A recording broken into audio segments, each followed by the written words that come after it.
Halo teman-teman, selamat datang kembali di kampus IT. Ini merupakan video ke-9 di seri Python dan MySQL, yang mana pada seri ini kita membuat program untuk mengelola data yang ada pada database MySQL kita. Nah, untuk video ke-9 ini, kita akan membuat perintah atau fungsi navigasi, atau biasa disebut juga sebagai menu. Oke, seperti itu ya. Nah, kita langsung masuk saja ke prakteknya. Saya akan buka dulu project yang sudah kita buat sebelumnya.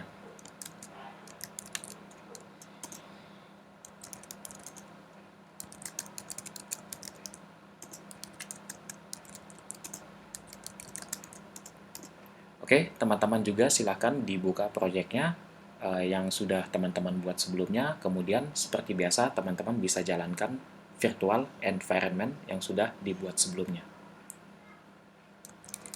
Oke, saya akan jalankan atau mengaktifkan virtual environment yang sudah saya buat sebelumnya ya.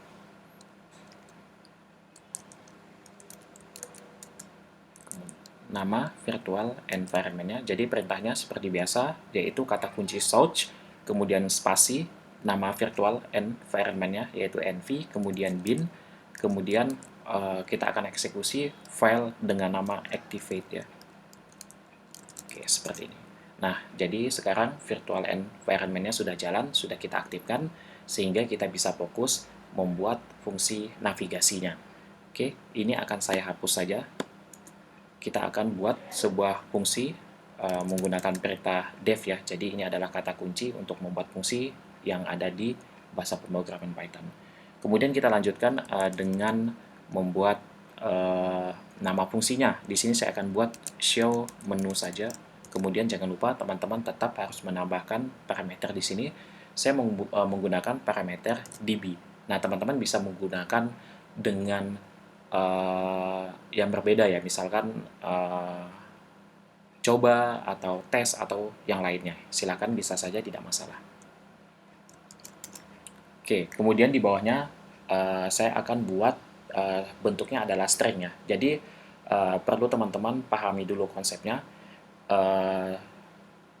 Navigasi atau menu itu biasanya ditampilkan ke user ya. Jadi supaya apa? Supaya user itu tahu menu ini untuk apa, menu ini untuk apa, dan menu yang ini juga untuk apa. Sehingga kita perlu buat informasi yang akan ditampilkan ke user. Nah, kita buat dalam bentuk string saja di sini. Oke, saya gunakan perintah print saja ya teman-teman.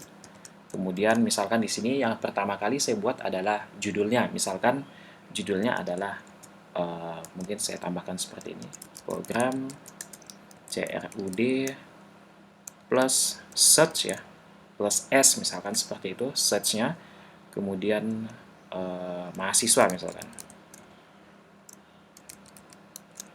Oke, seperti ini misalkan.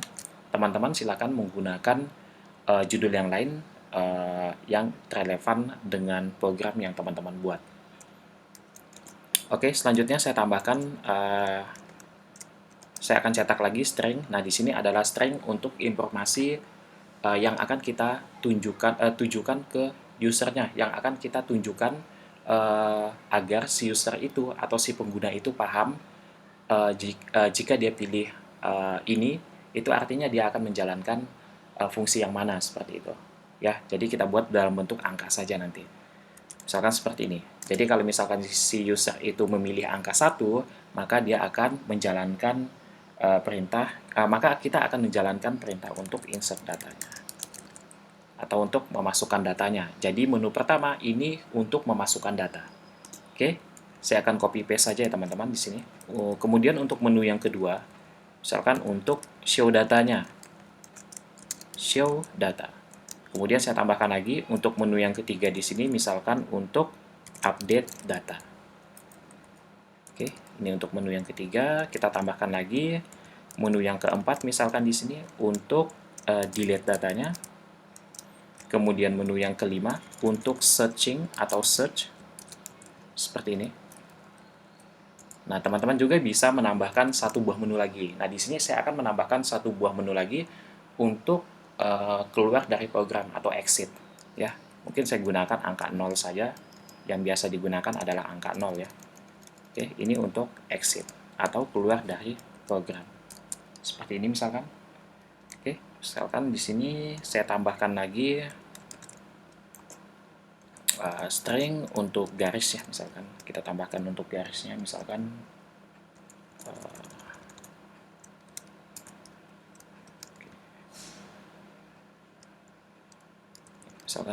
seperti ini saja.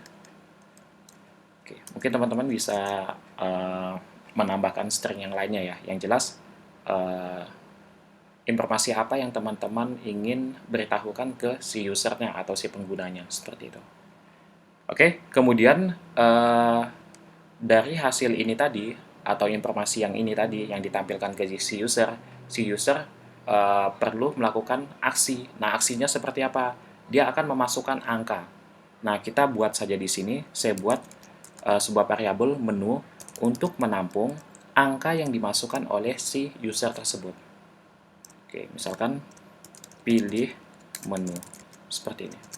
Jadi nanti si user akan memilih menu yang mana yang akan dijalankan atau menu yang mana yang ingin dieksekusi oleh si user tersebut.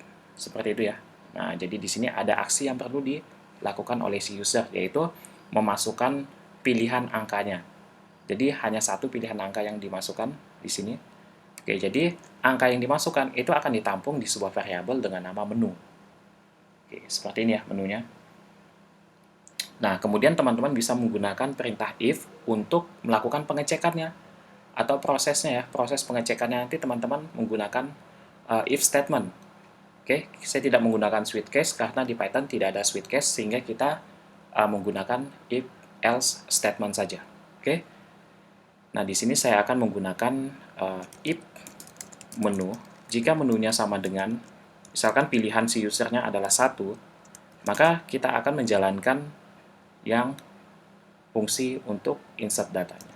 Insert data. Tambahkan parameternya yaitu DB disesuaikan dengan parameter yang ada di sini. Oke, karena ini adalah MySQL drivernya. Oke, kemudian yang kedua, kita gunakan elif ya atau else if-nya versi Python. Jika menunya sama dengan angka 2, maka kita menjalankan perintah untuk show datanya. Tambahkan juga parameternya. Kemudian kita lanjutkan jika menunya sama dengan 3, maka kita akan menjalankan perintah untuk update data.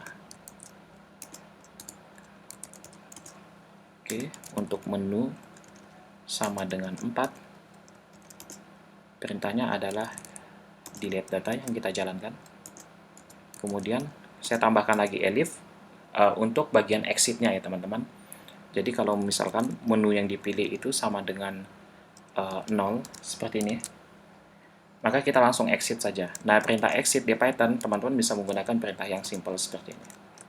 Jadi Python sudah menyediakan metode yang bisa kita gunakan untuk keluar dari program, yaitu exit. Seperti ini. Oke, kita perlu juga else. Kenapa kita perlu else di sini? Jadi ada kemungkinan si user atau si pengguna ini memasukkan angka yang salah, sehingga kita perlu menampilkan string di sini. Oke, misalkan stringnya adalah pilihan tidak ada atau bisa juga tidak ditemukan. Tidak ada atau tidak ditemukan. Nah, seperti ini. Oke, kalau sudah, kita bisa menjalankan perintahnya. Nah, jadi seperti ini. Ketika saya menjalankan program ini, saya mau perintah yang dijalankan pertama itu adalah perintah show menu ini atau fungsi show menu ini. Nah, caranya seperti apa? Saya bisa menggunakan perintah yang seperti ini. If menu itu sama dengan bentuknya string ya. Kemudian di sini main. Nah, saya perlu looping di sini ya teman-teman. Saya pakai loopingnya while saja, while true. Jadi selama dia bernilai benar, maka dia akan menjalankan yang show menu. Jadi ingat bukan show data ya teman-teman, tapi show menu. Show menu. Nah, yang ini dia. Jangan lupa tambahkan parameter db-nya. Seperti ini, sudah cukup. Nah, jadi seperti ini teman-teman. teman-teman bisa sebentar. Oke, jadi saya jelaskan dulu yang bagian ini karena ini belum saya jelaskan. Oke, ini bukan menu ya, tapi name, saya lupa. Nah, ini seperti ini. Oke, saya jelaskan dulu bagian perintah yang barusan saya buat.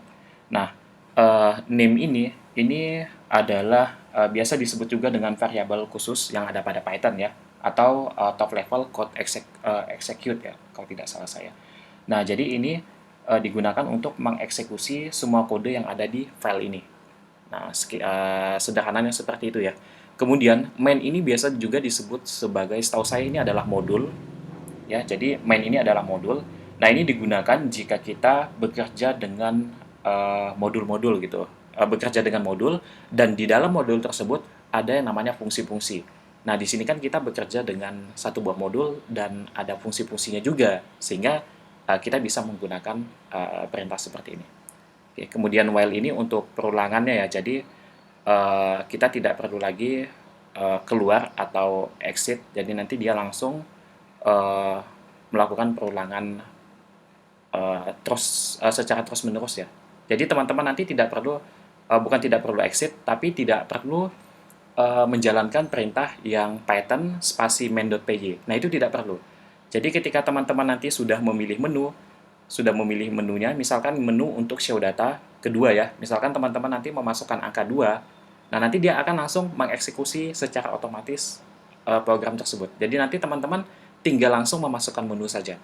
Jadi teman-teman nanti tidak perlu menjalankannya ya secara manual. Nah, biasanya kita kan menjalankannya menggunakan perintah python.main.py seperti ini. Python spasi main.py. Nah, teman-teman cukup sekali saja menjalankan perintah ini. Oke, jadi nanti perintah ini sudah otomatis di loop di sini. Ya, seperti itu. Nah, maka dia akan tetap nanti setelah di loop dia akan tetap menampilkan atau mengeksekusi show menu ini. Oke, misalkan kita coba jalankan ya. Jadi kalau saya jalankan seperti ini, nah misalkan saya mau yang insert data misalkan ya, saya mau coba insert data, saya cek dulu datanya di sini. Mungkin saya coba insert yang 116 saja ya. Saya pilih yang insert data, misalkan insert datanya adalah 1 misalkan. Saya akan jalankan. Nah, kalau sudah saya pilih menunya, di sini dia akan meminta memasukkan NIM. Kenapa? Karena yang kita pilih adalah insert data. Oke, saya akan masukkan 116 saja. Oke, kemudian nama mahasiswanya misalkan jangan kampus, misalkan siapa misalkan di sini kita gunakan yang Jackson misalkan. Jackson. Ya, seperti ini ya. Misalkan teman-teman bisa menggunakan data yang lain ya. Kemudian di sini misalkan informatika. Jurusannya ya. IPK-nya misalkan 3.90. Oke, sekarang saya mau cari data tersebut. Saya pilih saja 5 di sini. Atau kita coba saya cari saja ya. Saya pakai angka atau saya akan coba eksekusi perintah untuk search data, yaitu 5 ya pilihannya di sini. Nah, kalau saya jalankan oke, sebentar di sini apakah 5 pilihannya ada? Oke, ternyata di sini 5 pilihannya tidak ada. Ya, jadi ternyata pengecekannya 1, 2, 3, 4 dan 0 saja. Jadi di sini 5 tidak ada atau belum saya masukkan. Kita masukkan dulu ya. Yang 5 elif jika menunya sama dengan string 5 di sini. Kemudian yang dijalankan adalah perintah untuk search data. Jangan lupa parameternya db. Oke, sudah saya tambahkan ya. Ini juga belum ada parameternya, saya tambahkan dulu db. Oke, sudah lengkap ya. Oke, kita coba jalankan dari awal. Karena ini kalau saya tetap pilih menu 5, itu tidak bakalan ada. Ya, tetap tidak ada. Atau pilihan tidak ada atau tidak ditemukan. Kenapa? Karena ini belum kita eksekusi. Hasil yang kita perbaiki ini belum saya eksekusi lagi. Seperti itu. Oke, untuk mengakhiri program ini, saya bisa menggunakan Ctrl C atau bisa exit menggunakan 0 di sini. Nah, ini udah exit. Oke. Saya clear dulu ya, teman-teman. Nah, sekarang saya jalankan lagi Python main-nya. Oke, sekarang tadi datanya sudah saya insert, sekarang akan saya search. Saya pilih angka 5, masukkan kata kunci, tadi adalah 116. Kita coba cek apakah datanya ada. Nah, ini datanya ada. 116 Jackson Informatika 3,90. Oke, jadi seperti itu teman-teman. Jadi ketika teman-teman tadi, misalkan, nah ini kan kita sudah menampilkan data, jadi saya tadi sudah memasukkan angka 5, yang mana 5 ini adalah untuk search data. Ketika saya sudah memasukkan kata kuncinya, dia akan menampilkan hasil pencarian. Kemudian setelah itu, dia akan langsung mengeksekusi secara otomatis fungsi show menu ini lagi. Sehingga kita tidak perlu menjalankan program ini lagi. Jadi teman-teman cukup sekali saja menjalankannya, dan kita bisa langsung memilih menu yang lainnya. Oke, seperti itu teman-teman. Nah, sebenarnya di sini teman-teman juga bisa menambahkan perintah untuk clear screen ya. Jadi untuk membersihkan terminal yang ada di sini. Saya akan biasa menggunakan yang clear itu. Nah, teman-teman biasa mungkin menggunakan yang CLS ya kalau di Windows. Nah, teman-teman bisa menambahkan pustaka yang ada di sini. Import, kemudian OS. Nah, teman-teman tidak perlu khawatir, pustaka OS ini merupakan pustaka standarnya Python. Jadi, teman-teman tidak perlu melakukan instalasi. Ya, jadi sudah standarnya Python. Jadi, teman-teman untuk penggunaannya misalkan di bagian ini, teman-teman bisa menggunakan perintah OS ya. Tadi kita pakai OS, kemudian di sini kalau tidak salah saya sistem.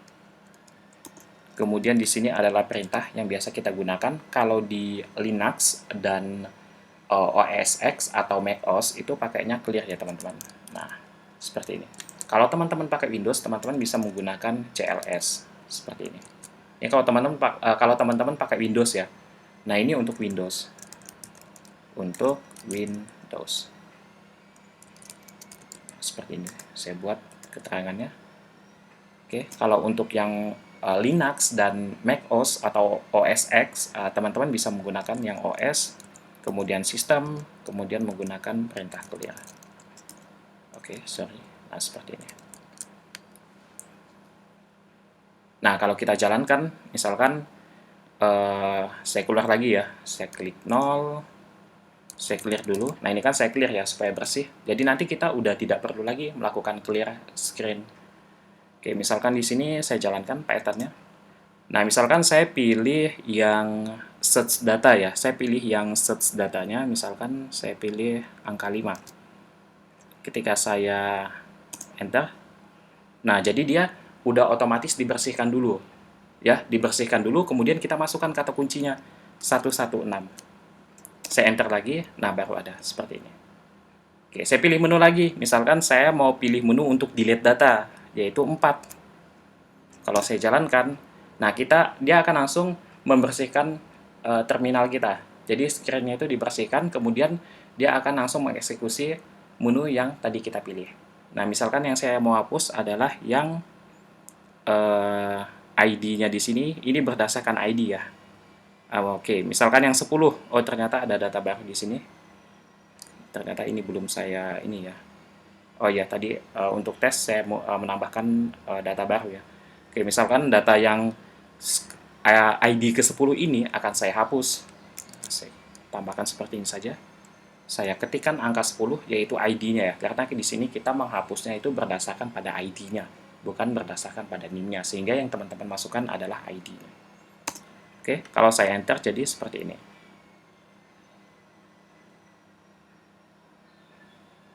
Oke, jadi data-datanya tinggal ini lagi. Data dengan ID ke-10 itu tadi sudah kita hapus. Oke, seperti itu kurang lebihnya. Teman-teman bisa silahkan dicoba untuk bagian yang navigasi ini, fungsi untuk navigasi. Oke, semoga tutorial ini bermanfaat buat teman-teman, dan jangan lupa untuk sebanyak-banyaknya membagikan video ini ke sosial media teman-teman, agar mungkin nanti teman-temannya yang mau belajar Python nanti bisa langsung menuju ke uh, channel ini ya, saluran YouTube ini. Nah, itu merupakan salah satu cara teman-teman untuk mendukung berkembangnya channel YouTube ini. Karena saya akan membuat banyak sekali tutorial, nanti mungkin termasuk ada machine learning juga, kemudian untuk data science, dan sebagainya. Silakan teman-teman nantikan tutorial-tutorial selanjutnya, dan saya ucapkan terima kasih semuanya.